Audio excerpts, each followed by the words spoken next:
তো আপনারা অনেকে আমাদেরকে একটা প্রশ্ন জিজ্ঞাসা করেন যে আমরা কিভাবে দুবাই কোয়েল পাখি এবং জাপানি কোয়েল পাখিকে আলাদা করে চিনতে পারবো। তো অনেকদিন ধরে আমরা এরকম ধরনের প্রশ্নের সম্মুখীন হচ্ছিলাম, যার কারণে আজকে আমরা আমাদের এই ভিডিওতে আলোচনা করব যে কিভাবে আমরা এই জনপ্রিয় দুটি কোয়েল পাখির জাতকে, যেটাকে আমরা দুবাই এবং জাপানি কোয়েল পাখি বলে থাকি, সেই দুটি জাতকে আলাদা করে চিনবো এবং এদের পার্থক্য কিভাবে আমরা নির্ণয় করতে পারবো। তো হ্যালো গাইজ, আসসালামু আলাইকুম, আপনাদেরকে স্বাগত জানাচ্ছি আমাদের প্রভি অ্যাগ্রো ফার্ম এন্ড নার্সারি নতুন আরো একটি ভিডিওতে। আশা করছি পুরো ভিডিও জুড়ে আমাদের সাথে থাকবেন।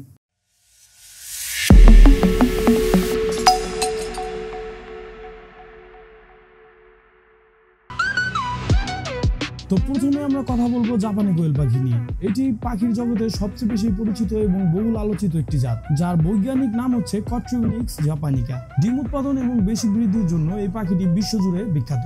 জাপানি কোয়েল পাখির বৈশিষ্ট্য: জাপানি কোয়েল পাখি আকারের তুলনামূলক খুব ছোট হয়। একটি পূর্ণবয়স্ক জাপানি কোয়েলের ওজন প্রায় 150 গ্রাম থেকে 180 গ্রামের মধ্যে হয়ে থাকে। এদের গড়ন বেশ ছিপছিপে। এরা মূলত ডিম উৎপাদনের জন্য বিখ্যাত এবং একটি কোয়েল পাখি বছরে প্রায় 300 থেকে 320টির মতো ডিম দিতে পারে। এরা প্রায় 40 থেকে 45 দিন বয়সের মধ্যে ডিম পাড়া শুরু করে ফেলে। এদের ডিমের আকার একটু ছোট হয়, প্রায় ওজন 10 থেকে 12 গ্রামের মতো। ডিমের খোসার রং হয় সাদা, হালকা বাদামি বা বিভিন্ন ধরনের ছিটছিটে দাগযুক্ত হতে পারে। এদের বৃদ্ধির হার খুবই দ্রুত। মাংসের জন্য পালনের জন্য 5 থেকে 6 সপ্তাহের জন্যই এরা বাজারজাত করার জন্য প্রস্তুত হয়ে যায়। এদের খাদ্য গ্রহণের পরিমাণও দুবাই জাতের তুলনায় খুব কম পরিমাণ লাগে, যা দিনে প্রায় 25 গ্রামের মতো। এবার আসা যাক এদের আমরা চিনব কিভাবে। একটি পূর্ণবয়স্ক জাপানি কোয়েল পাখির ওজন হবে 150 গ্রাম থেকে 180 গ্রামের মতো এবং এরা 6 থেকে 7 সপ্তাহের মধ্যে পরিপূর্ণ ডিমে চলে আসে এবং এরা মাসে প্রায় 20 থেকে 26টির মতো ডিম দিয়ে থাকে। আর এদের খাবারের কথা যদি বলা হয় তাহলে এরা প্রায় দিনে 20 থেকে 25 গ্রামের মতো খাদ্য গ্রহণ করে থাকে। তো এই তো গেল আমাদের জাপানি কোয়েল পাখির জাত। এবার দেখা যাক দুবাই কোয়েল পাখি কিরকম লড়াই করে। এবার আমরা আলোচনা করব দুবাই কোয়েল পাখি নিয়ে। এখানে একটা স্পষ্ট বিষয় বলে রাখা দরকার যে দুবাই কোয়েল নামে আসলে কোনো স্বতন্ত্র বৈজ্ঞানিক প্রজাতি নেই। এটি মূলত জাপানি কোয়েল পাখির একটি উন্নত জাত, যেটাকে আমরা অনেকেই হাইব্রিড কোয়েল পাখি নামে বাংলাদেশে চিনে থাকি। অনেকে দুবাই অথবা অনেকে জাম্বু কোয়েল পাখিও এটাকে বলে থাকে। তাই এই তিনটি নাম আসলে একই পাখিকে ডেডিকেট করে। মূলত বাংলাদেশে এই কোয়েল পাখিগুলো পালন করা হয় মাংস উৎপাদনের জন্য এবং এদের আকার জাপানি কোয়েল পাখির তুলনায় বেশ বড় হয়ে থাকে। একটি পূর্ণবয়স্ক জাপানি কোয়েল পাখি যেখানে 150 গ্রাম থেকে 180 গ্রাম হয়ে থাকে, সেখানে এই দুবাই জাতের একটি পূর্ণবয়স্ক কোয়েল পাখির ওজন 250 থেকে 300 গ্রাম পর্যন্ত হতে পারে কিংবা তার অধিকও হতে পারে। শুধু এদের মাইনাস পয়েন্টটা হচ্ছে এদের জাপানি কোয়েল পাখির থেকে ডিম উৎপাদন ক্ষমতাটা একটু কম। এরা প্রায় বছরে 180 থেকে 220টির মতো ডিম পেয়ে থাকে, যেটা জাপানি কোয়েল পাখির কাছে কিছুই না। এরাও খুব তাড়াতাড়ি ওজনে চলে আসে, কিন্তু এদেরকে যদি আমরা 300 গ্রামের মতো ওজন করতে চাই অথবা 400 গ্রামের মতো ওজন করতে চাই তাহলে অবশ্যই এদের বাজারজাত করার জন্য একটু বেশি কয়েকদিন পালন করার প্রয়োজন পড়ে। এদের ডিম জাপানি কোয়েল পাখির তুলনায় সাইজেও একটু বড় হয়, যেগুলোকে প্রায় 12 থেকে 15 গ্রামের মধ্যেও ধরা যায়। ডিমের খোসার রং সাধারণত হালকা বাদামি এবং সাদাটে হয়ে থাকে। এদের বৃদ্ধির হার জাপানি কোয়েল পাখির থেকে কিছুটা ধীর। মাংসের জন্য বাজারজাত করতে হলে প্রায় 6 থেকে 7 সপ্তাহ সময় লাগতে পারে। এখন যদি এদের স্বভাবের কথা বলা হয় তাহলে এদের স্বভাব হচ্ছে শান্তশিষ্ট।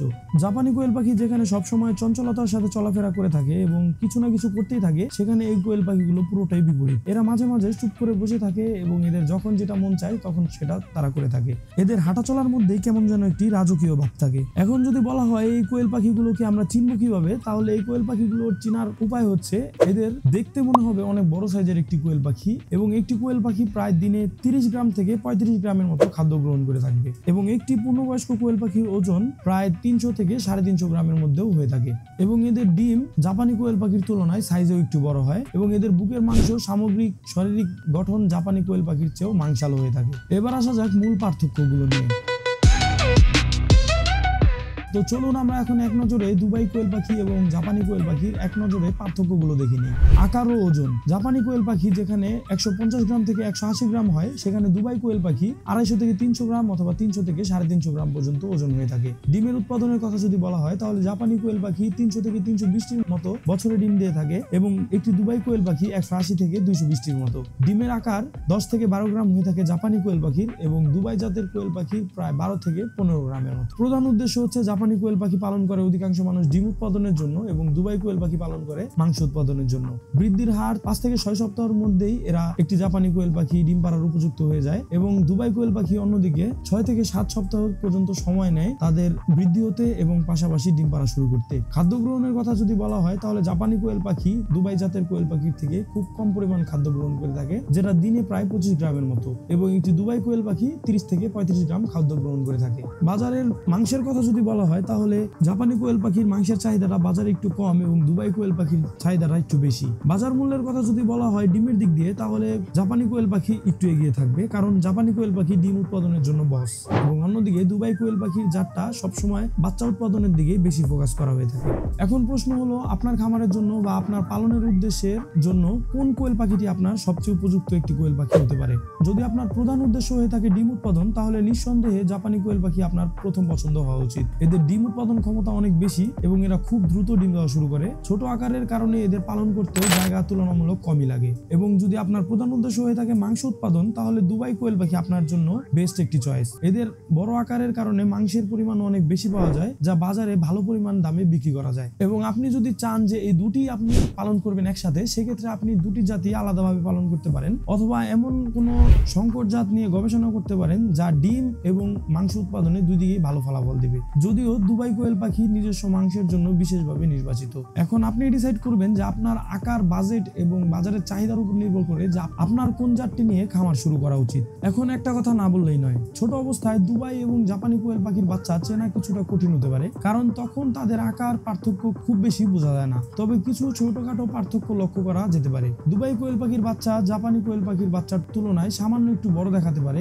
যদিও এটা খুব স্পষ্ট নাও হতে পারে। কিছু ক্ষেত্রে দুবাই কোয়েল পাখির বাচ্চার পালকের রং কিছুটা হালকা হতে পারে, তবে এটা সবসময় প্রযোজ্য নয়। পরবর্তীতে তাদের বৃদ্ধির হার পর্যবেক্ষণের বোঝা যেতে পারে কোনটি কোন জাত। দুবাই কোয়েল তুলনামূলকভাবে একটু কম ধীর গতিতে বড় হয় এবং জাপানি কোয়েল পাখিটি খুব তাড়াতাড়ি প্রাপ্তবয়স্ক হয়ে যায়। তো বাচ্চা অবস্থায় নিশ্চিতভাবে চেনার জন্য অভিজ্ঞ খামারি অথবা বিক্রেতার পরামর্শ নিন, তাহলেই ভালো হবে।